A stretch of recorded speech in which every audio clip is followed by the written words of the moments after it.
Welcome to the bird media. నేను మీ పవన్ కృష్ణమూర్తి. మాజీ జలవనరుల శాఖ మంత్రి, అదే నీటిపారుదల శాఖ మంత్రి, పోనీ నోటిపారుదల శాఖ మంత్రి అనుకుందాం, లేదంటే ఇంకేం చెయ్యరా శాఖ మంత్రి, అంతేనా శాఖ మంత్రి, ఇలా చెప్పుకుంటూ పోతే చాలా శాఖల మంత్రిగా పనిచేసినటువంటి, ఎప్పుడో 89లోనే ఎప్పుడో ఒక్కసారి మొట్టమొదటిసారిగా ఎమ్మెల్యేగా ఎన్నికై ఆ తర్వాత జనం చీ కొడితే చివరాఖరికి వచ్చి మన 2019లో మళ్ళీ ఎమ్మెల్యేగా ఎన్నికైనటువంటి అంబటి రాంబాబు ఈసారి మళ్ళీ అడ్డంగా దొరికిపోయాడు. ఆయన అందులోనూ వెళ్ళి పోలీసులతోటి ఎన్నికల కమిషన్ తోటే పెట్టుకున్నాడు. అది కూడా ఒక అబద్ధపు వీడియోని, ఒక తప్పుడు వీడియోని పోస్ట్ చేసి, ఒక తప్పుడు వీడియోని తన అకౌంట్స్, సోషల్ మీడియా అకౌంట్స్లో పోస్ట్ చేసి, ఏమా వీడియో ఏంటా కథ, ఆ ట్వీట్కి సంబంధించి ఆయన అన్నది ఏంటి అనేది మనం ఒకసారి చూసినట్లయితే, మొన్న పులివెందుల జెడ్పీటీసీ ఉప ఎన్నికల ఫలితాలకు సంబంధించి, ఈ జెడ్పీటీసీ ఎన్నికల ఫలితాలు కోయ ప్రవీణ్ ఐపీఎస్కి అంకితం, ఇది ఆయన వేసినటువంటి ట్వీట్. దాంతోపాటు ఒక 24 సెకండ్ల వీడియో క్లిప్ని పెట్టడం అనేది జరిగింది. అది యాజ్ ఇట్ ఈజ్గా ఇదిగో ఆయన ట్విట్టర్ అకౌంట్ నుంచి మాత్రమే ఉంది. ఒకసారి ఆ వీడియో ప్లే చేద్దాం.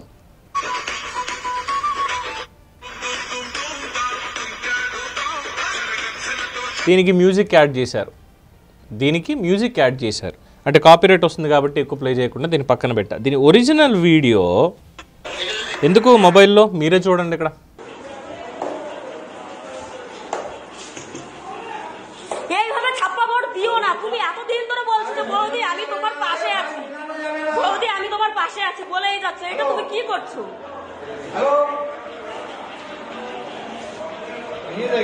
এছাড়া তো কোনো উপায় নেই না। উৎপল ঢালি তো 1 নম্বরে চোর, উৎপল ঢালি 1 নম্বরে চলে, এটা জানাই ছিল যে উৎপল ঢালি যখন এখানে আছে এখানে চুরি হবেই হবে, ঠিক আছে? చూసారుగా ఒరిజినల్ వీడియో, ఆయన పోస్ట్ చేసిన డూప్లికేట్ వీడియో పక్కనే చూస్తున్నాం. ఇప్పుడు నాకు డౌట్, అనుమానం ఏంటంటే, అంబటి రాంబాబు బెంగాల్ వెళ్ళారా, లేదా బెంగాల్ అంబటి రాంబాబు దగ్గరికి వచ్చిందా? బెంగాల్లో ఎన్నికలు ఆయన ఇంటి దగ్గర ఏమైనా పెట్టారా, లేదా ఈయన వెళ్ళి ఏమైనా అక్కడ బెంగాల్లో షూట్ చేసుకొచ్చాడా, లేదా ఆంధ్రప్రదేశ్లో బెంగాల్ వాళ్ళు చాలామంది ఎక్కువ ఉన్నారు, అందులోని పులివెందుల జెడ్పీటీసీ ఉప ఎన్నికల్లో ఓటర్ల కింద బెంగాల్ నుంచి వచ్చినటువంటి వాళ్ళు కూడా ఉన్నారు, వాళ్ళు వేసినటువంటి ఓట్లు ఇవి అని చెప్పి అంబటి రాంబాబు ఏమని చెప్పదలుచుకున్నాడా? So it is instigating.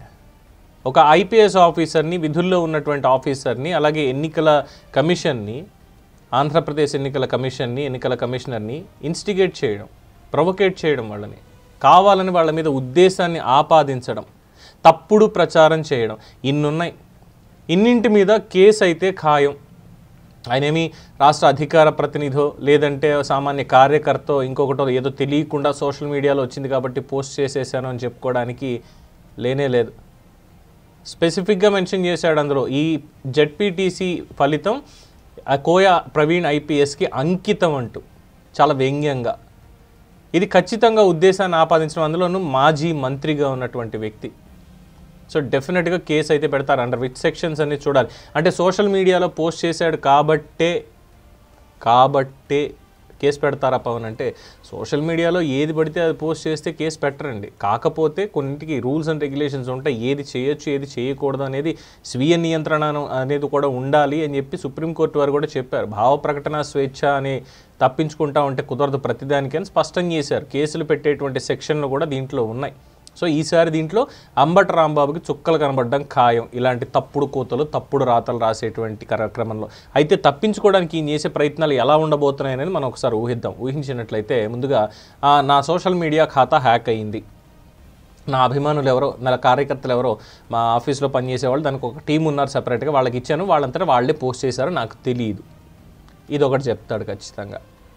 లేదు రెండోది, అదేదో సోషల్ మీడియాలో రిగ్గింగ్ జరుగుతోంది అని చెప్పి వార్తలు బాగా వచ్చాయి, సాక్షి టీవీ చూశాను, సాక్షి పేపర్ చదివాను, రిగ్గింగ్ జరిగిపోయింది, కోయ ప్రవీణ్ మొత్తం అంతా ఉండి దగ్గరుండి మరి చేయించారు, డిస్ట్రిక్ట్ కలెక్టర్ కూడా దగ్గరే ఉండి అంతా రిగ్గింగే చేయించేశారన్న వార్తలన్నీ చూశాను. కాబట్టి సోషల్ మీడియాలో వెతుకుతున్నప్పుడు ఈ వీడియో ఎందుకో నచ్చింది, ఇది ఆంధ్రప్రదేశ్ కాకపోయినా బెంగాల్లో కూడా రిగ్గింగ్ ఇలాగే జరిగింది కాబట్టి అక్కడి నుంచి తీసుకొచ్చిన ఈ వీడియోని మనకి యాప్ట్ అవుతుంది. ఎందుకంటే ఇక్కడ ఎన్నికలకు సంబంధించినటువంటి వివరాలు నా దగ్గర లేవు, వీడియోలు నా దగ్గర లేవు అని తప్పించుకొని ఆ బెంగాల్ నుంచి వచ్చింది ఇక్కడ యాప్ట్ అవుతుందని తెలంగాణకు సంబంధించినటువంటి ఒక ఫోక్ సింగర్ గొంతుని తీసుకొచ్చి దీనికి యాడ్ చేసి సరదాగా పోస్ట్ చేశాను, నా తప్పేమీ లేదు. జెడ్పీటీసీ ఫలితాలు కోయ ప్రవీణ్ గారికి అంకితం అని నేను పాజిటివ్గానే చెప్పాను, ఆయన కష్టపడ్డాడు కాబట్టి ఆ ఫలితం అలా వచ్చింది అన్న నా వ్యంగ్యం తప్పితే ఇంకోటి కాదు అని చెప్పి తప్పించుకునే అవకాశం ఉంది. సో ఇలాగా 1.25 లక్ష బొక్కలు ఉన్నాయన్నమాట బయటికి రావడానికి, లేదు లోపలికి వెళ్ళడానికి. చెప్పుకుంటూ పోతే. వాళ్ళ తెలివితేటలు అందరికీ తెలిసిందే కదా. ఎందుకంటే ఆ వీడియో నాది కాదు, లేదంటే ఆ ఆడియో నాది కాదు, ఆ ఫోన్ నెంబర్ నాది కాదు, ఇంకేం చేయరా, ఇంకేం ఉండదా, ఇలాంటి మాటలన్నీ మాట్లాడినప్పుడు ఫోరెన్సిక్ ల్యాబ్కి పంపించాము, ఇంకా రావాలి, వాళ్ళే పంపించుకుంటారు, వాళ్ళే క్లీన్ చిట్ ఇచ్చేసుకుంటారు. ఇది పార్టీలకు అతీతం అండి. ఏ పార్టీలో ఉన్నా ఇలాంటి పనులు చేసేవాళ్ళు అందరినీ కూడా మనం పక్కన పెట్టాల్సిందే, 100%, నో డౌట్ ఇన్ దట్.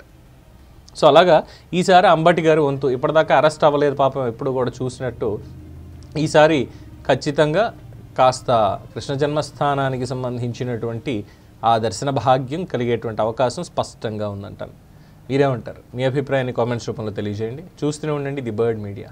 ఈ వీడియో కనుక మీకు నచ్చినట్టయితే లైక్ చేయండి, షేర్ చేయండి, సబ్స్క్రైబ్ చేయండి. అలాగే పక్కనే ఉన్న బెల్ ఐకాన్ని క్లిక్ చేయండి.